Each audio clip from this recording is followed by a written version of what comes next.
há muitos, muitos anos, num país distante.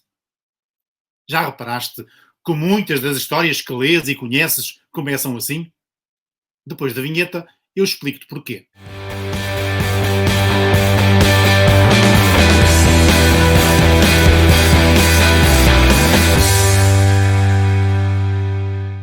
Antes de mais, queria lembrar-te que uma história é um texto narrativo através do qual um narrador conta uma história em que entram personagens que se envolvem numa ação que é situada num determinado espaço e num determinado tempo.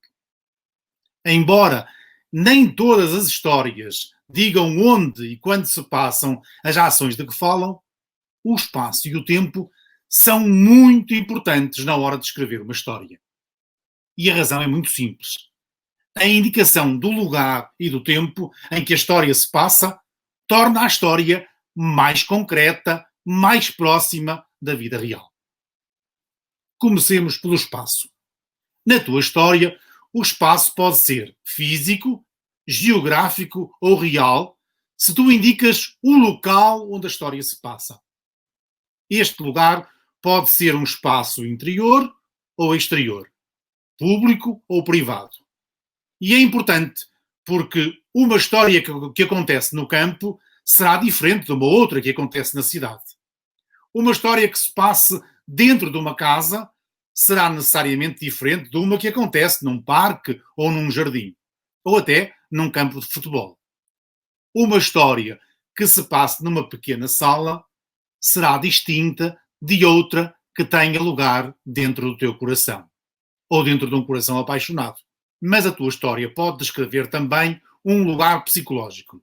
Quer dizer, um lugar onde acontecem os pensamentos, as emoções, as sensações das personagens. Pode ainda descrever as sensações que a determinada personagem tem acerca do espaço físico onde está ou onde se insere. Finalmente, a tua história pode caracterizar o meio social e ou cultural ao qual pertencem as tuas personagens.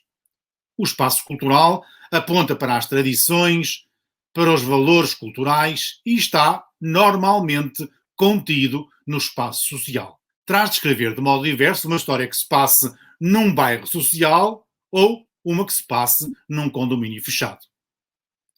Vês como o espaço pode ser importante para as histórias que escreves? O modo como tu descreves o espaço pode ser mais ou menos criativo, cativar mais ou menos o teu leitor. Vejamos agora o tempo. Na história que tu desejas escrever, o tempo pode ser cronológico ou real, se há uma referência à passagem do tempo na ação. Se escreves, por exemplo, no dia X do ano X, às tantas horas da tarde, ou ainda, por exemplo, no dia seguinte, ou algumas semanas depois, quer dizer que estás a colocar dados cronológicos na tua história, dados que permitem circunscrever a tua história à realidade, ao tempo que pode ser diário, mensal, anual, etc. Mas o tempo pode ser diferente do cronológico. Pode ser psicológico. Isto acontece quando o tempo relativo às vivências das personagens lhes dá uma percepção do decorrer do tempo diferente do tempo real ou cronológico. Por exemplo, quando tu passas muito tempo a fazer uma coisa de que gostas muito, parece que o tempo passa muito mais depressa, não é verdade? Ora, isto pode acontecer também com as tuas personagens. E tens de ter em conta este tipo de tempo. Se a tua história tiver como pano de fundo algum enquadramento histórico da ação, isto é, se referir a alguma época histórica em que decorre a ação, falamos de tempo histórico. Mas queria deixar-te uma nota curiosa acerca do modo como tu, seria melhor dizer o narrador, mas esse é um senhor de que ainda vamos falar a seguir, escreve a sua história. Isto é, às vezes, quando estás a escrever a tua história, tu podes contar os acontecimentos não pela ordem em que eles sucederam, mas alterando a ordem em que o apresentas. Tu podes, a dado passo, contar algo que se passou muito antes, fazendo, portanto, um recuo no tempo. E depois voltar ao presente. A isto chama-se, é um termo difícil, mas tenho de dizer, chama-se analepse ou flashback.